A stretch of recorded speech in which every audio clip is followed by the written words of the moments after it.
Um, You, gre- Greetings, everybody. I'd like to introduce Dr. Robin Rose, who's a family doctor and a lot of other things. And she developed early kidney disease, kidney failure, and then through her brilliance, she turned that into kidney success or renology, and she's going to tell you about her journey, not necessarily, but what you need to know about early kidney disease and what to do about it. So take it away, Robin. thank you. Well, first of all, my story includes having no knowledge that I had a decline in kidney function, like most people don't.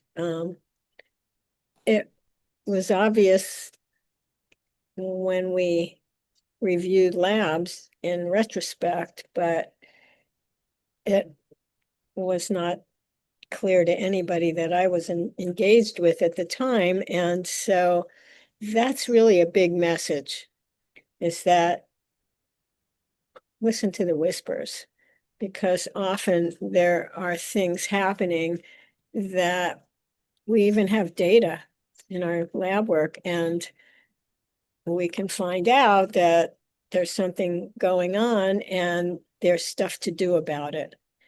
And the real message is that what to do about it isn't jumping into a drug. There's a place for pharmaceuticals with many things, including kidney decline, but it's not the first choice for most cases. And so for one thing, I was told early on, and my story included a kidney cancer, that I literally had to become very fierce to be heard. Um, the signs were glaring, and the physician I saw was very negligent, but I used my East Coast terminology to accomplish getting tested and found that I had cancer. The oncologist basically was the one that taught me, do not use the term failure. Keep repeating that. Using the term kidney failure is absolutely a medical curse for people who have early kidney decline. Failure is a long time down the line. And in fact, that's what most of the kidney specialists are working with, is failed patients who really need intensive interventions. And honestly, as a family doc, I wasn't really aware of what I know now. And I found out that most of my colleagues weren't either. And, I found myself kind of in a corner, not knowing where to go or who to ask. And when I did ask, I wasn't getting answers. What I'm learning, because now, decade plus later, I've really spent a lot of time looking into what can we do, and what is this early decline? It was like, where did it start? And so, in my own efforts, I was like, what are you waiting for? Because a lot of what I was told is, oh, you're trying to medicalize early disease. And I don't agree with that. And so over time, I basically developed this idea that it wasn't kidney failure that I was interested in, but kidney success. And so then I heard that nephrology wasn't wanting to use the term renal anymore. So I thought, okay, I like the term. It's biblical. You hear about the reins in the Bible. That's the kidneys. And the kidneys have been considered to be the guides. They're discernment masters and help us know what's safe and what isn't safe. And so I kind of coined this term, renology, which is the art and clinical science of kidney success. And in time, I've been seeing many people actually reverse the damage and succeed. And, what does success mean? It means that in your life, you get up in the morning and you feel good, you're happy, you're productive, you're able to do the things that you love, and your brain's working enough to focus on what is important. And because nephrology is really burdened by an enormous pandemic of very sick patients, well, we've kind of gotten lost in the shuffle with early kidney disease. And what what's important to know is it's staged. So we have stage one, very mild. I mostly will just give people basic lifestyle advice for stage one. Stage two, however, there's a very notable collection of things going on that are causing the decline. And it's not just in the kidney. I mean, that's the thing is people think, oh, it's kidney, it's isolated. Not even. It's actually affecting every cell in the body. And so in stage two, which is the EGFR, as the lab test people see on their panels, is often considered normal. Greater than 60 EGFR is normal. Change that conversation in your head. It is not normal. It doesn't mean you're sick and dying and you're in failure. It means that there's dysbiosis. There's sympathetic nervous system abnormalities. There's vascular changes, endothelial dysfunction. There's mitochondrial dysfunction. Right there, there's a handful of lifestyle and supplement ideas that we know about that can actually remedy some of these changes before they start damaging cells and damaging organs. And stage three is the beginning of where the allopathic community begins to say, oh, kidney failure, which it is not failure. I mean, people often don't feel good. They also say there's no symptoms, and I disagree. There's subtle symptoms, and they may be causing other things, but as we know, for instance, diabetics have kidney problems. So the symptoms of diabetes and kidney kind of go together. There's fatigue, there's muscle pain, there's bone loss, there's brain changes. I mean, there's so much going on. So stage three is an important moment. And stage four, we're starting to get closer to what's considered failure. There's frailty, there's a lot of organ changes. People really don't feel good. And the vulnerability to other things causing damage is enormous. Stage five is failure. And at that point, there's thin ice. People are really being prepared for replacement therapy at that point. And yet, I've seen some people go from that serious of a state and raise their function and improve. So that's the staging that's used. It's made up and yet it's useful because you kind of get a ballpark of where is this person. And then you have to really do like a full body scan and recognize there's changes in the brain, there's changes in vision, there's changes in dental, there's changes in thymus and thyroid and liver and spleen and pancreas and adrenals. The gut gets changed, the bones, the muscles, the gonads.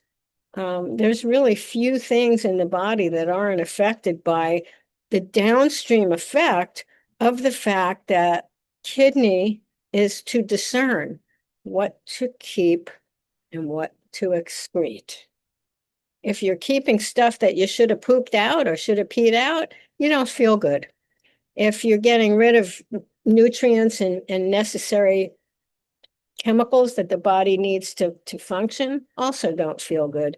And so I started really focusing on, as a family physician, I see people who walk in, they don't know what they have. I don't feel good, doc.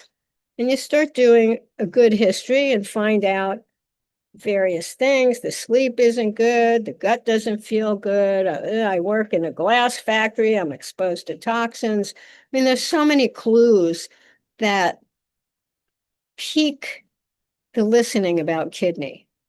And that isn't happening. I mean, I can't tell you how many people I've seen who present, who just found out they're already in stage 4.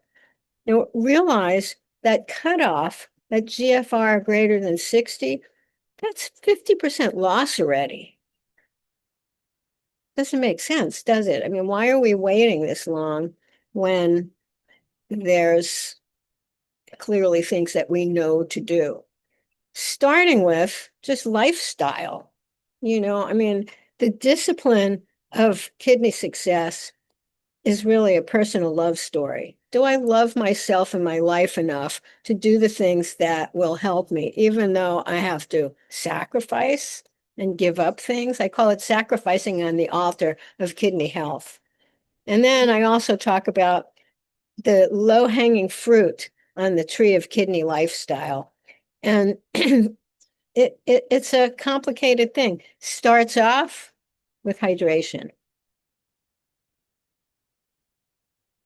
because when people are chronically dehydrated, kidney function declines, and there's a whole array of stuff that can happen. And that means monitoring yourself. Yeah, I drink okay. I'm good. Yeah, all right. You don't really know. So that's one thing. What you drink matters. Soda, adios. It's loaded with absolutely kidney harassing chemicals, too much sugar, the phosphorus that's in it, all kinds of things. No more. Done. You know, and there's other things to do. You can actually make homemade fermented fizzy drinks that are way better than soda, but it takes discipline. No, thank you. I don't want to hurt myself because that's what it's doing. And so there are herbal teas that are so healthy and worth using, chamomile and mint and ginger, just to start. Clover. I mean, there's all kinds of wonderful teas. Um, Cardamom is one of my very favorites. I wrote a blog post, which I'll tell you how to find my website when I'm done talking. And so it's really finding the functional foods, and diet is, of course, the next thing. I mean, our food supply is so tainted. So I recommend and follow with strict discipline organic eating. There's so much data documenting how harmful these chemicals that are put on the food supply, either during growth, after growth.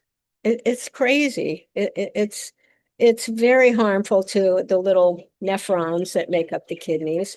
And in a minute, I'll talk about kidney tubules, because the nephrons, the little pieces of kidney that are the functional units, are elegant. They're incredible. And so what we eat matters. One of the big conversations is about protein. And there's a protein fad going on now. More protein, more protein, more protein. Well, there's sense in it. If you don't get enough protein, things can happen. However, with kidney, too much protein can actually acidify the body, can cause the calcium in your bones to end up in your arteries. There's two serious problems with chronic advanced kidney disease. And so finding your way to plant dominant protein is a real benefit with kidney. I am a longtime tofu addict. I love tofu. If you ask me, what's your favorite food? Probably tofu. It's so versatile. I find it amazingly useful. Garbanzo beans are incredibly flexible. I've been making the garbanzo bean dumplings and crepes. It's amazing. And so the amount of protein matters, and that's an important piece of it because too much is a strain on the kidneys. Too little, the body suffers. There's ways to do way too little protein and do some supplementing of processed amino acids that take the nitrogen out and put ketone bodies on. They call them keto analogs. And that requires a professional to help guide. But that and supplementing essential amino acids can make up for the decreased amount of intake. And that may not be forever. In other words, when I was actually quite sick and I was just on the border of stage 4, I really lowered the amount of protein I ate and I saw improvement. I was advised to eat meat, but I stopped. My function raised. Now I'm a little bit less stringent because I've raised myself up nicely into stage 2. But, everybody has to find their own way. Most of us grew up eating a very heavy animal food diet, and changing takes time. You don't want to change everything at once because then you resent it and you don't want to do it. I'm done with this. A little at a time. Using the app Chronometer, which is a free app online, can really help to assess because you don't know. I mean, who knows? This much protein. What does that mean? And then I found out, you're getting quite a bit of protein from things like broccoli and rice. So there's that. Um, Eating packaged foods, eating processed foods is a big mistake. Learn to love to cook.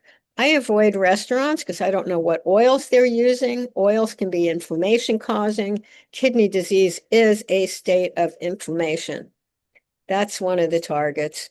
Um, Too much salt, we know, harms kidney. The tubules can't handle it and things go awry. Um, I know most restaurants are not using organic foods. And so, I used to love to go out to eat and I don't anymore. I don't do it. People think of my house as a restaurant because I love to cook. And I've learned to love to cook even more because it's sustaining life and sustaining health. So the amount of vegetables that one eats, very personal. You need to know what your potassium level is. You need to know what your phosphorus level is, and that can guide the kind of food choices you make. I don't believe in cheating.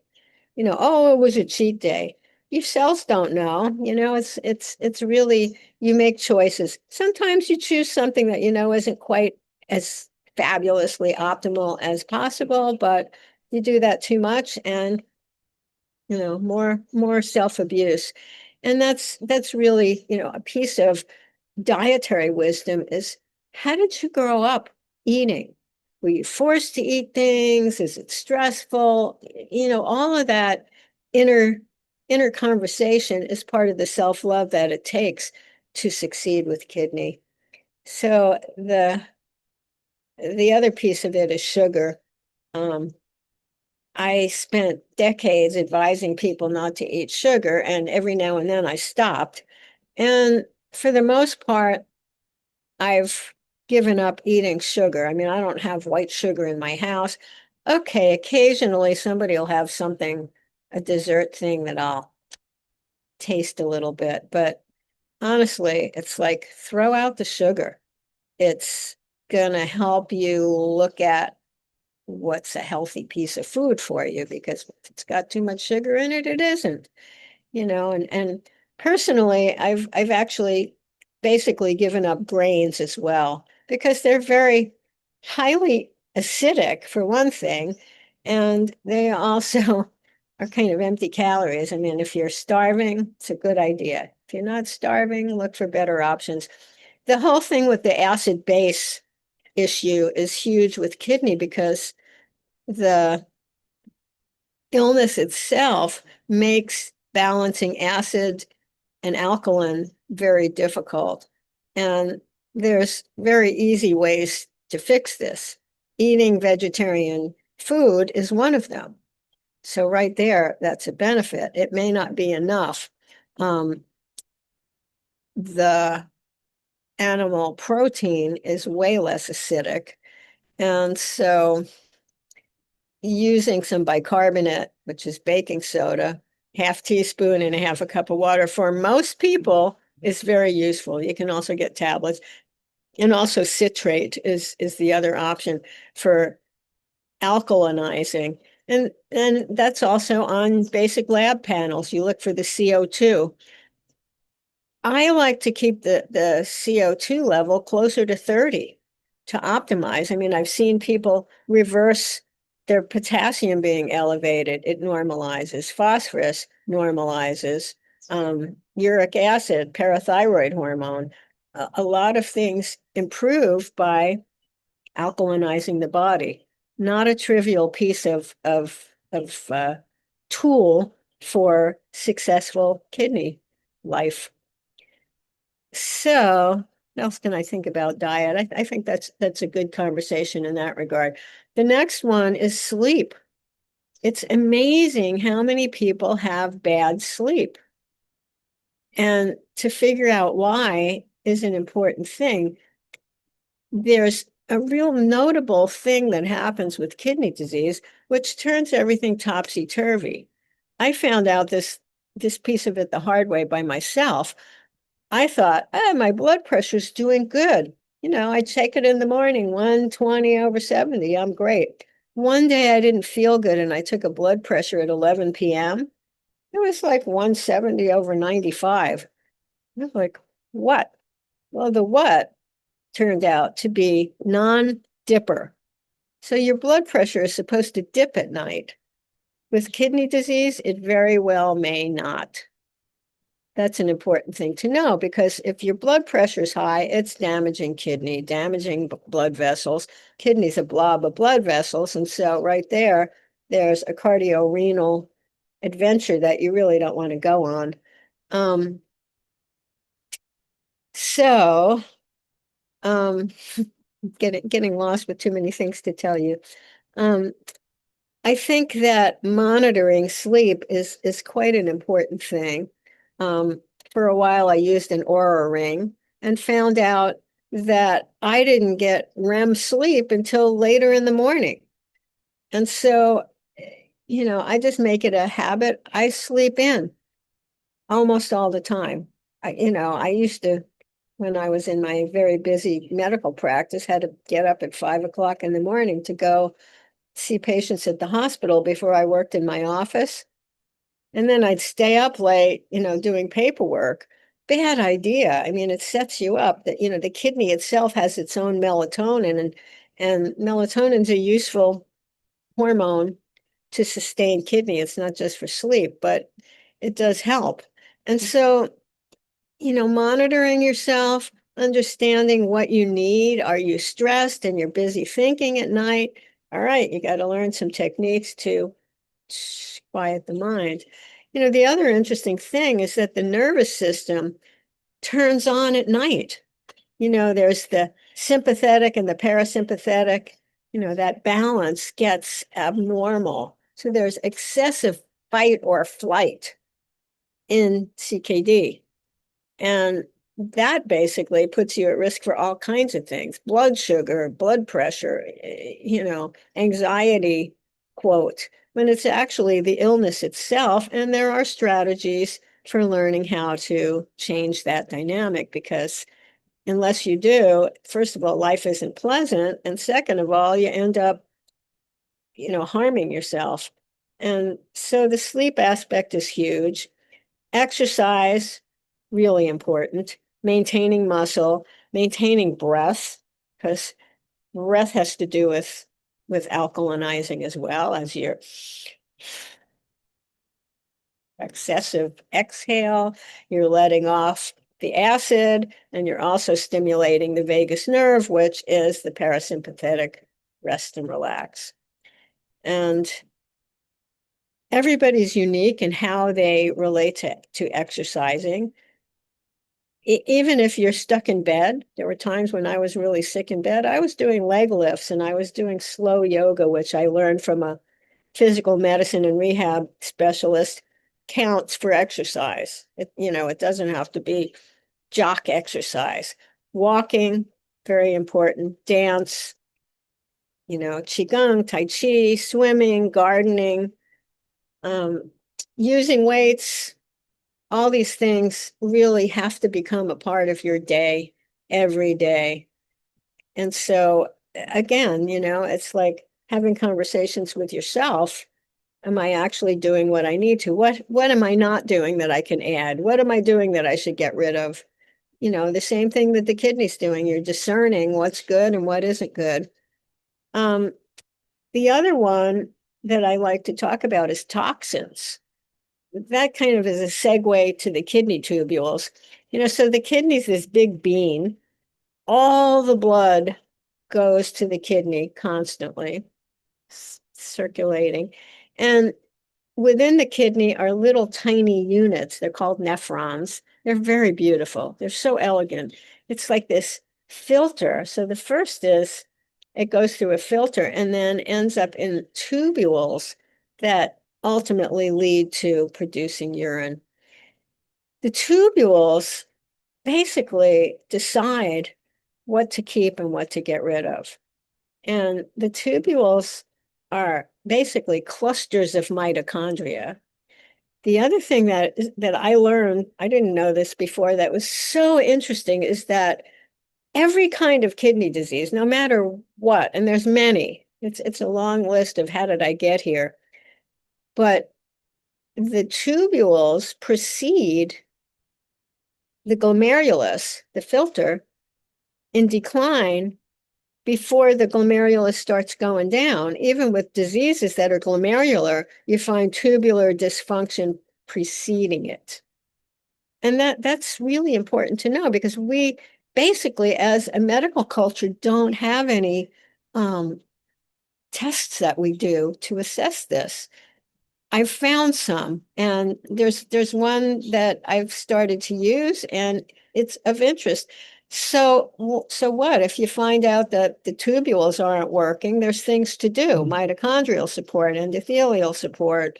Um, and everybody's heard about proteinuria. You look at a urinalysis and, oh, there's protein. That's bad. That means that filter is broken. It's letting proteins go that you need. And that we monitor. And even in stage 2, when general medicine finds protein in the urine, oh, we need to talk about this. But what I learned is the tubules have different proteins that they are supposed to keep reabsorb into the body because all the blood goes through and then it has to like choose back. Oh, I need all of this. Nah, I don't want that. And so with that in mind, there are what's called low molecular weight proteins that are getting lost into the urine. And so there's a test called beta 2 microglobulin. It's a urine test. It's available at most labs. And it can say there's a problem with your tubules, with the proximal is the right away is the first piece of tubule that happens. And it's a big deal. And as we learn strategies to protect, getting this abnormal lab isn't like, oh my God, I have a problem and there's nothing to do about it. There's a lot to do about it. All of what we're saying. Back to toxins. Avoiding toxins in your life is an enormous issue because it's damaging the very delicate tubules. I mean, these tubules are like very thin, fragile little, almost like the little skin. And the blood vessels and the supporting tissues around it can get inflamed, and there's oxidative damage, and then there's scarring. And once the scarring happens, it's serious. It can be reversed, but not easily. And that's where self-determination comes in. I mean it. You got to mean it to really want to succeed. And so, you really have to go through your whole life and look at what's in my kitchen that's toxic. First place to look. In my pantry, what are the toxic cookware? What's the toxic dishes? What are the toxic chemicals under the sink. Then go to the bathroom. There's toxic hygiene products and there's toxic cleaning products. You go to your garage, plastic clothing, plastic containers. I mean, it's such a commitment to basically decide I'm a fan of renal detoxicology, which will protect me. And I repeat that to myself. That's kind of one of my mantras is I can protect myself by making choices that are healthy. And heavy metals is a huge thing. I mean, that's a known cause of kidney decline. And yet, most doctors aren't monitoring this. There are some pretty safe ways to deload the heavy metals in your system. We can talk about that. And so ultimately, we're looking at a big project. The other one is stress. What are the stressors in your life and how are you managing them? Are you acknowledging them? Are you asking others for help? And is the help you're getting supportive or demeaning or useless sometimes? And how skilled are you at self-assessing a situation, extricating yourself? I'm out of here. There are situations that it's wise to walk away from because it may just be too toxic. And that includes toxic people in the detoxicology. I mean, there are some people that are just unwilling to drop whatever it is and see you and hear you and have reciprocity and engage with you in a healthy way. It's not easy. I mean, sometimes it's family members and that's very challenging, but that's a big category to me is relationships. And how have you been raised to engage with people? How are you engaging? Are there relationships in your work setting that you have no control over? How do you deal with that? It's just, constant self-assessment and evaluate what's going on in your life. And so, that it basically starts the very basics of I can do all this. This is all free. These are things that I can do without anybody telling me that I should look at how am I exercising. I just spent 4 days sitting around. No, up, move. Even working at your computer, you can stand up. I mean, I did an interview with the doctor who, as she was interviewing me, she was on her little treadmill. So she was talking to me. It was great. There's always a way. Um, there's testing that I think is helpful. I mean, I've mentioned quite a few things just from basic lab work. I mean, that every doctor orders. You look at a blood count, more advanced kidney disease, we see anemia. So start looking earlier. Is there anything going on that you should be aware of? The chemistry panel is quite useful because you can see what's the sodium and the potassium and the calcium and the chloride and the CO2. These are all very useful. Um, Phosphorus often is not in the panels, but you can request it. It is important. I have been told, oh, it's not important early. It is too. And there's another lab called FGF23. That's fibroblast growth factor 23.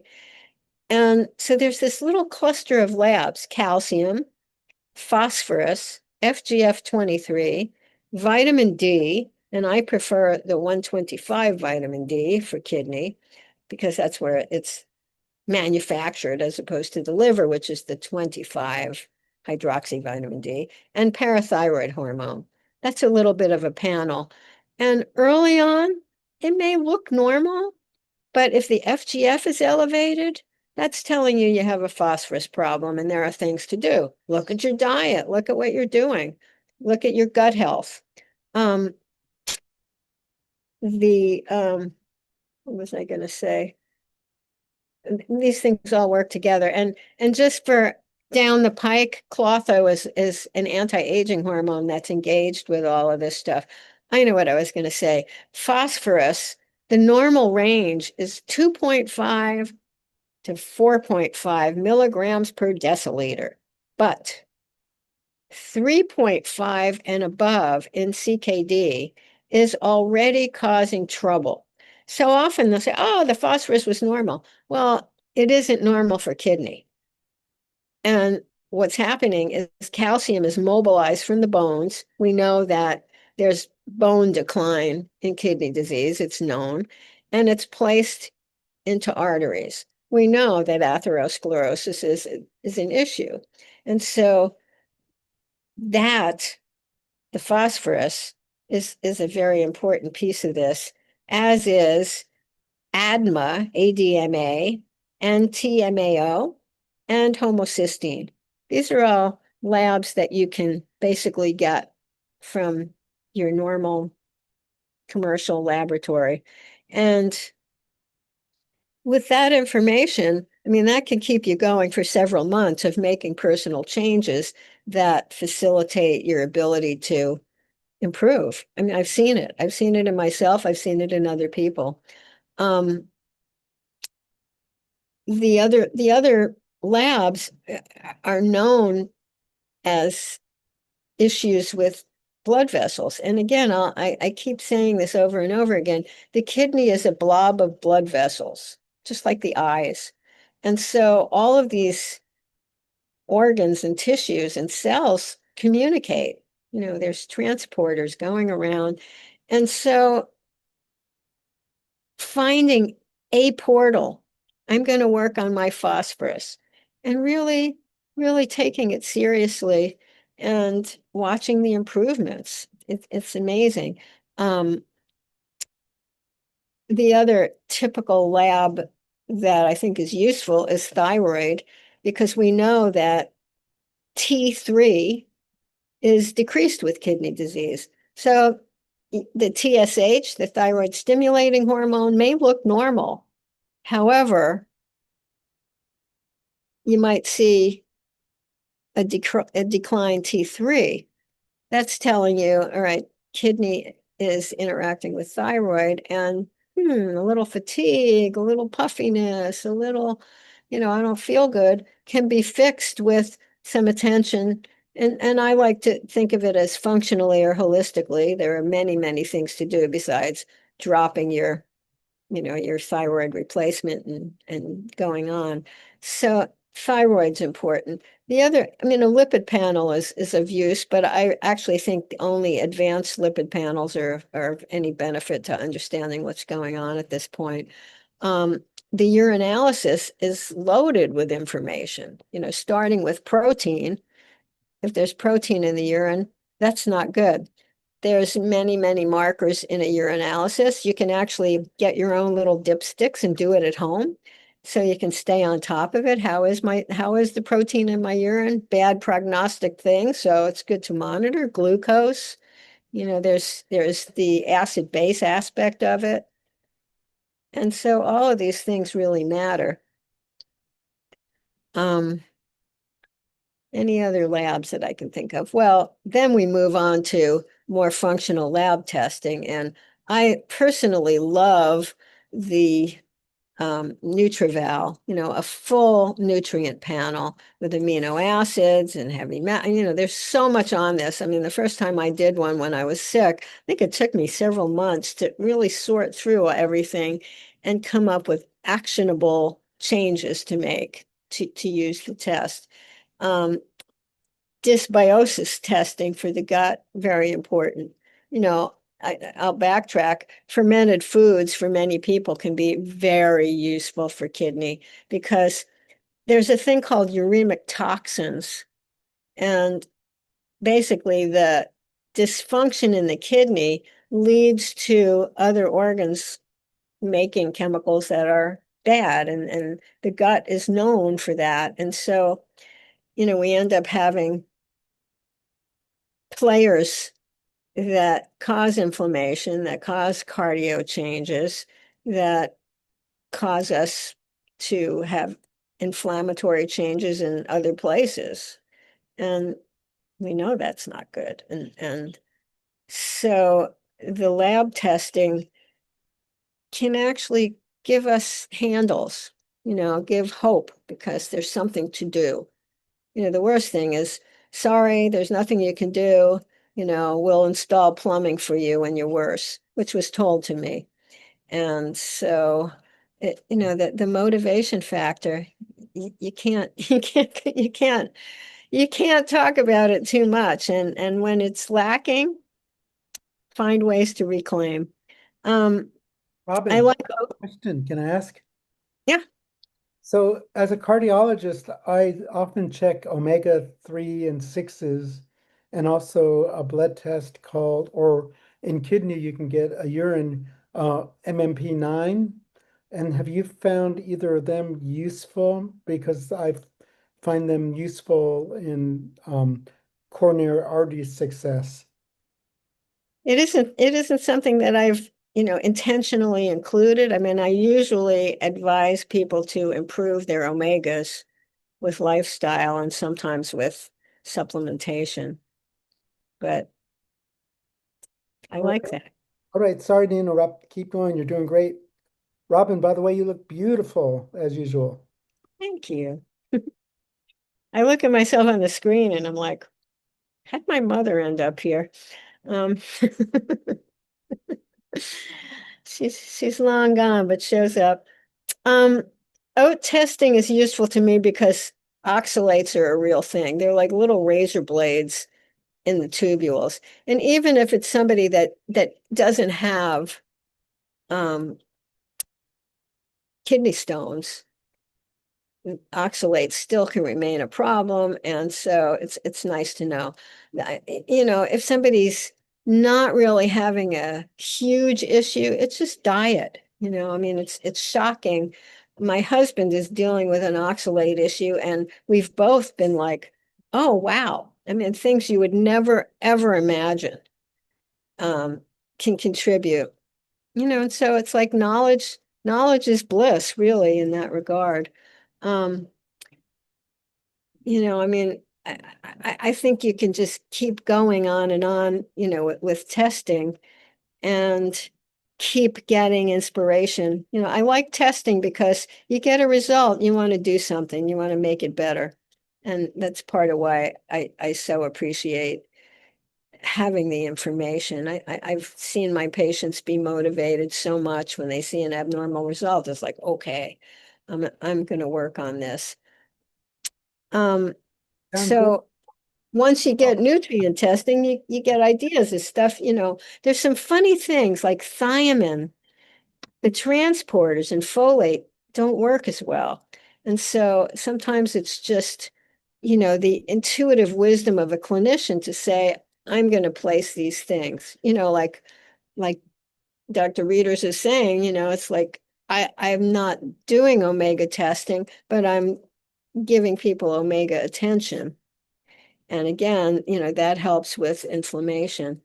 Um, there's stuff like CoQ10 and magnesium, um, nitric oxide support that are quite, my dog is doing some damage here.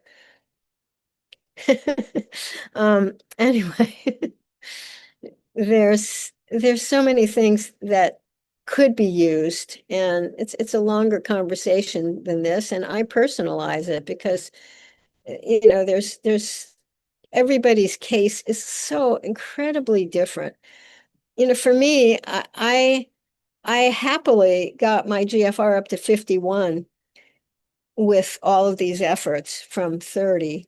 The response to that should be, wow, how'd you do that? The last physician I saw basically told me I should stop doing what I was doing because it was going to hurt me.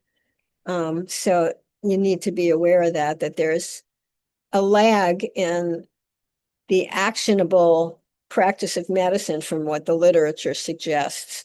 So after that point, I personally was gifted the awareness of peptides.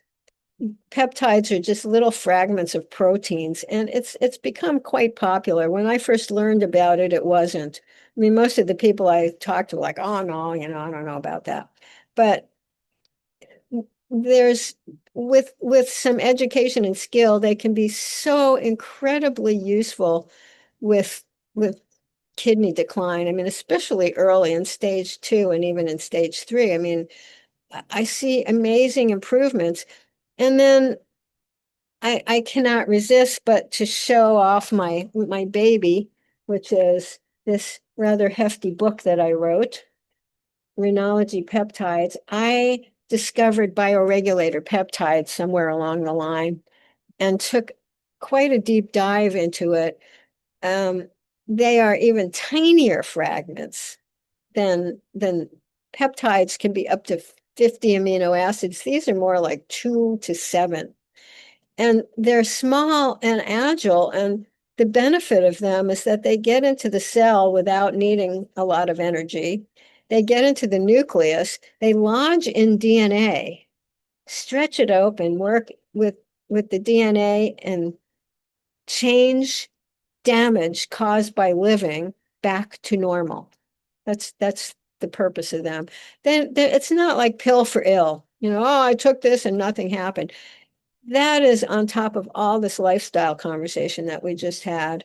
And so ultimately, without doing the diet and doing the exercise and the stress release and sleep, these might not be that effective. People could be disappointed, but in fact, I mean, I'm seeing incredible improvements in people who were stuck for a long time, including myself. I mean, my GFR went up to 68. I have only one kidney, and I feel pretty much like I used to before all this adventure.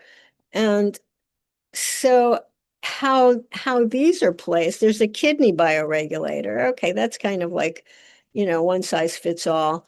And then, the parathyroid is affected by kidney, the eyes, the brain, the pineal, the thymus. I mean, all of their bioregulators that are focused on all of this, bones, muscles, cartilage, stomach, liver, pancreas, adrenals, and all of this is affected.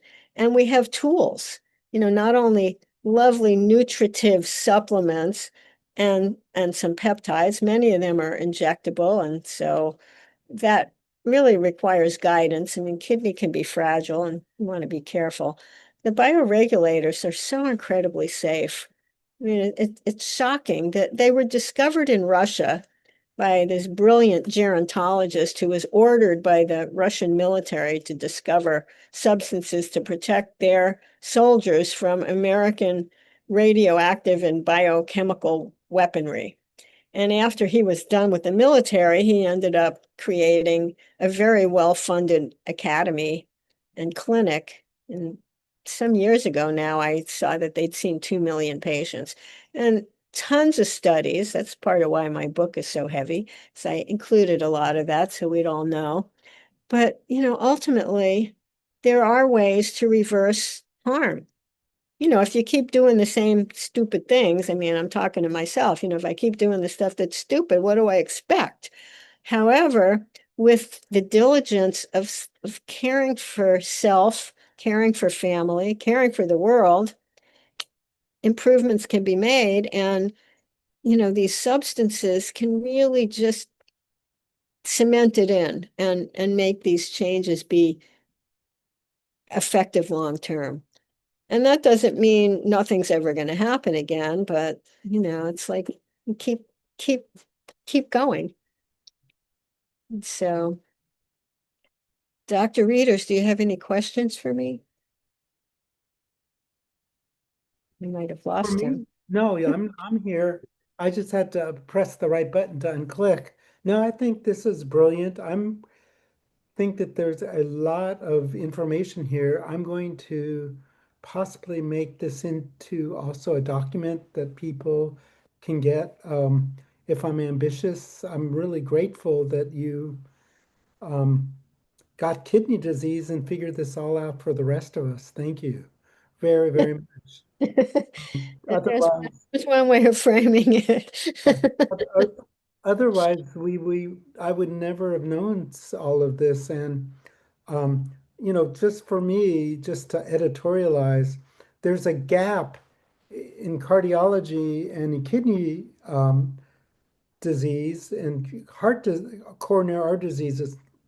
There's this gap where the specialists know this, know some of it, and then they expect everybody else to do it, and this information is not taught or relayed to the general public or to the general doctor. So I want to thank you for introduction to start filling in this gap, because like even in cardiology, they say kidney disease is a big risk factor for heart attacks and strokes, but they don't consider it reversible. They just say it's a risk. And Right. so there's this major gap. And so, let's fill up the gap and get, you know, get, start healing people. We all Yeah. need each The other. term regenerative is so wonderful. And what I've noticed is if you say kidney failure to somebody, you say kidney success, the art and clinical science of kidney success. You got So it. the Yeah, mind is so important. And one thing that I like to say is it's important to do this in joy. I mean, there's grief. I've experienced it, I when I was really sick, I'd lay in bed sometimes and just be like, I don't feel good. I'm screwed.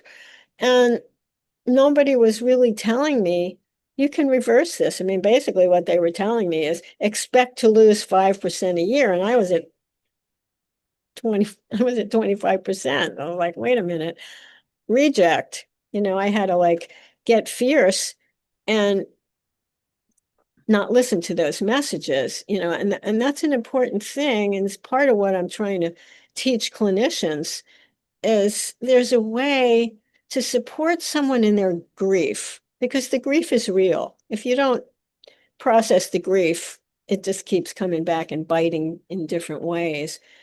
And finding the joy of life. Like what's my purpose? Why am I here? What can I do in the world that makes it worth giving up the things I love so I'm healthy? I mean, I sat right here at this table at one point. My husband was eating a plate with beets. I couldn't eat the beets at that point, and so I started to cry. Why was I crying? I was crying because my vitality was gone amiss. And the irony is now I'm eating beets and he isn't because of the oxalate issue. I mean, things evolve and it's quite important to just maintain a sense of humor in some ways, and also to acknowledge the loss and grief and sadness because it's life is treacherous at times, and that's what I love about some of these peptides. I mean, one of them that I've truly fallen in love with is carnosine and not carnitine, which I actually think is not that helpful for most kidney cases. But carnosine with an S is a 2 amino acid supplement. It's a bioregulator. It is available over the counter. Most health food stores have it. And I mean, in my book, I have 40 pages of all that it does for kidney. I didn't go into the rest of the body. I mean, the amount of benefit is enormous, including helping with heavy metals, helping with cardiovascular inflammation, with diabetic changes in blood sugar and insulin. It goes on and on. And, so finding hope, finding optimism is is a lifeline. And when you go to see a clinician who's basically chiding you for wanting to do things to make yourself better, it's a little demoralizing. And I have compassion for nephrologists because when I had a GFR of say 36, I looked great to them because the last 5 people they saw maybe had a GFR of 5. However, I didn't feel good. And so learning how to voice your needs with your clinicians is really an important piece of this, and having empathy for yourself and compassion, and then expecting that from your clinicians, because otherwise it's just a futility. You, And Robin, a lot of clinicians are too busy. And especially, the specialists, they're overworked and have that important work to do, and which they feel is more important. So there's a lot of patients that can't get what they need from their physicians. And so your message is really important because a lot of what you've spoken about, um, patients can advocate for themselves, and they can also do these lifestyle and supplement changes. So there's a lot that patients can do to be their own advocate. And as you use your voice, you're changing the world. And so in the near future, hopefully, that when patients start asking for phosphorus levels and beta 2 microglobulin and homocysteine levels, that their doctors will order it for them. I just wanted to put a pitch in there that there is an issue in the current American medical yeah, system. and it's unfortunate. I mean, as you were saying that, I was thinking I was really busy. I mean, not now. I'm basically doing a much more casual consult practice, but um I was up till midnight and up at 5, and I was busy all day, and then had to go back to the hospital and do paperwork and then clean my house. Oh, wait, I could hire somebody, blah, blah, blah. I still think it's a choice. And I hold clinicians accountable that if you fail your patient because you you're not even present when you're there, I mean, you cannot see a kidney patient in 7 minutes and do it of any good. So, the question is, do you have others who are working with you? It's like, okay, if you're too busy to talk to somebody, have a life coach in your office to do part of the visit, have a dietitian. I mean, it's not optional. All this stuff is not optional. It is medicine.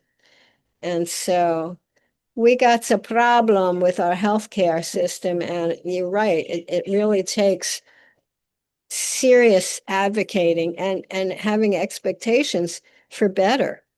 It's frustrating, I know. I mean, I'm dealing with somebody who for a couple of years had lesions on a chest CT that was neglected. It Robin, it was Robin, it yeah. was wait, I want to finish the sentence. It was the consequence of a recurrence of cancer that was missed.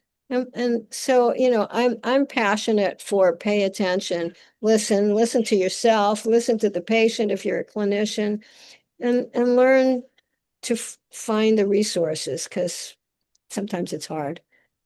Well, thank you very much. I think we accomplished our goals today, um, and you know how to get a hold of Dr. Rose.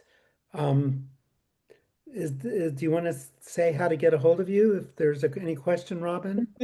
Yeah, my website is all one word, Rhinology is kidneysuccess.com. There's a way to contact me. There's podcasts that I've done that I get positive feedback. They're helpful. I have been writing blogs about just an assortment of things that come to my mind that I feel like are useful for our kidney community to know. And yeah, and for those who want to learn a whole lot more, my friendly book, isn't this artwork fabulous? It's chock full of information about kidney and this extended awareness of how to reframe to kidney success and then to regenerate. And then the information about the bioregulators is part of that. And so All right, thanks a lot. kidney success. Yay. Bye-bye. Thank you, Robin.